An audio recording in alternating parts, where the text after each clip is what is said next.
What is going on, guys? It's your boy Edward V, and today we're going to talk about how to take control of your insulin so you can speed up fat loss.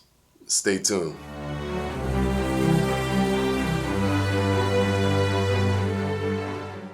Okay, so let's jump right into it. First of all, you need to understand what insulin is. Insulin is a hormone, and it is a storage hormone, possibly the most important hormone in your body. Now, there's a few states that you can be in. You can be in an insulin resistant state, or you can be in an insulin sensitivity state. Insulin sensitive is much, much better than insulin resistant, because what that means is that it is harder for your insulin to actually move your glucose to the different cells to create glycogen to go into your muscle tissue, for example. So it takes much more insulin. Your insulin levels have to rise even higher just to get those things to move if you're insulin resistant. So think about it like this. Your glucose, the sugar that you take in, so anything that can turn into sugar, so even carbohydrates, if it's simple carbs, it is going to turn into sugar very easily. Sugar, sugary drinks like soda, stuff like that,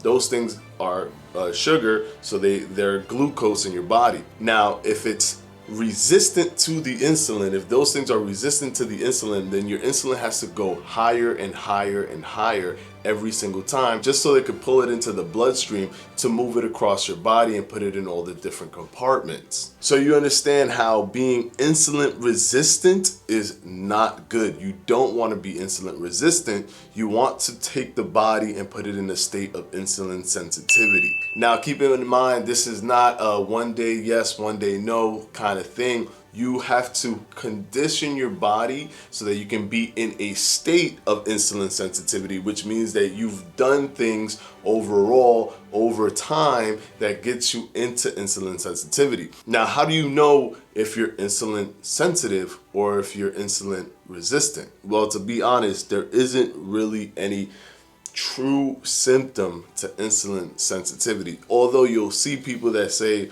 traits include, or things you might see, this or that, but in reality, you don't know for sure. There are people that are overweight that aren't insulin resistant. They're just constantly eating above their caloric intake. It just makes them gain weight and never lose it. But things you can look out for, stuff like being tired, feeling lethargic, feeling hungry in moments where you're not supposed to be hungry because you already ate recently, not wanting to do any activity. Those kind of things lend to having insulin resistance, but like I said, those aren't true symptoms. Clinically, there isn't any symptoms that present itself from insulin resistance. Now, how you can speed up body fat loss when you control your insulin is if you move it from insulin resistance to insulin sensitive. That means that your insulin doesn't have to go so high up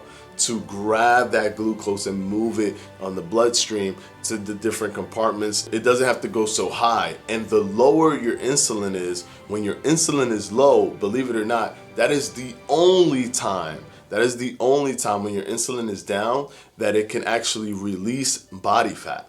Body fat can get released only when your insulin is down. So you might be thinking, oh, well, what about these people that eat 6 meals a day and they're constantly eating, their insulin is always high? Well, if they control their macros in a certain way, they could actually lower their insulin or make their insulin not have to work so much because they're insulin sensitive. Also, something that you can do to maintain insulin sensitivity is to be very, very active. So going to the gym, working out, doing cardio, and especially weight training, pushing your body to ask for protein into your muscle tissues. Those things move you towards insulin sensitivity much faster. But another thing that gets you into insulin sensitivity with that is eating specific food groups, eating more complex carbs and less processed food.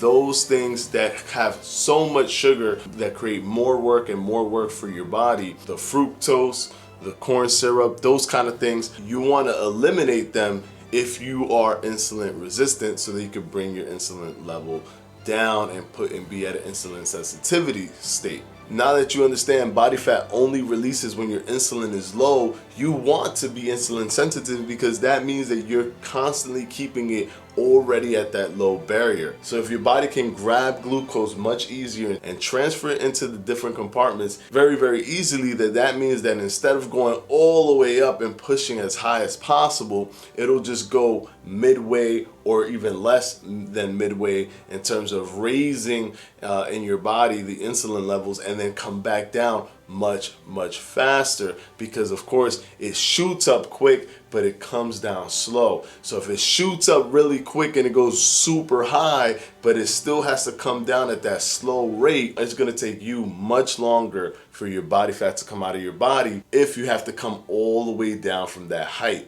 But if you're just down here and it comes up here and then comes down slowly at the same rate, you're going to get to the bottom much faster.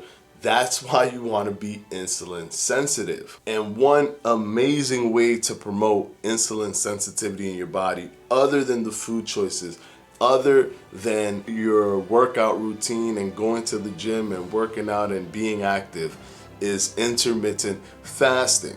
Intermittent fasting, because you're not even consuming anything at all, because believe it or not, protein and even complex carbs, everything has glucose in it. Those things can turn into glucose regardless. It's not going to be as much. It can still keep you insulin sensitive, but it'll still take in glucose, and you want to keep your insulin down as long as possible. So the best way to do it is you don't eat at all and you actually fast for a good amount of time, and then eat those good food groups that I mentioned, removing processed foods and removing corn syrup and fructose and all of those things that have high sugar count in there.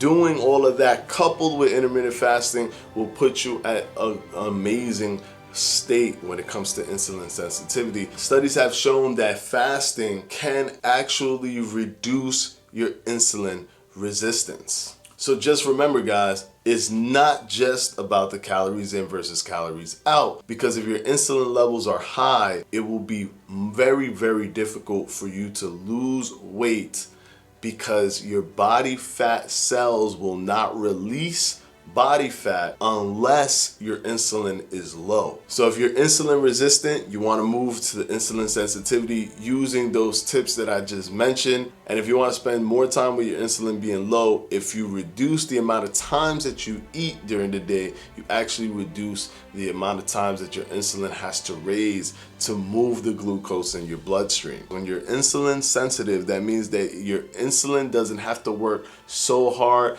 to move the glucose in your body. When you're insulin resistant, it has to work very hard, so it shoots up very high in your body and still comes down at that very slow rate. So what would you rather have if you know that when your insulin is low, that's the only time your body fat can come out of your body? You would much rather have your insulin only go up a little bit and not so high if it still has to come down at that slow rate. So there you have it, guys. If you control your insulin, you will speed up your body fat loss, because you will keep your insulin low most of the time, as opposed to when you're insulin resistant. Thank you for watching this video, guys. If you have any other questions to any other videos that I've had in the past, I'll have my video up here. My subscribe button will be down here, and my jump rope, the Fledge Fitness jump rope, will be right up here. I will see you guys on Wednesday. Have a good one, guys. Peace.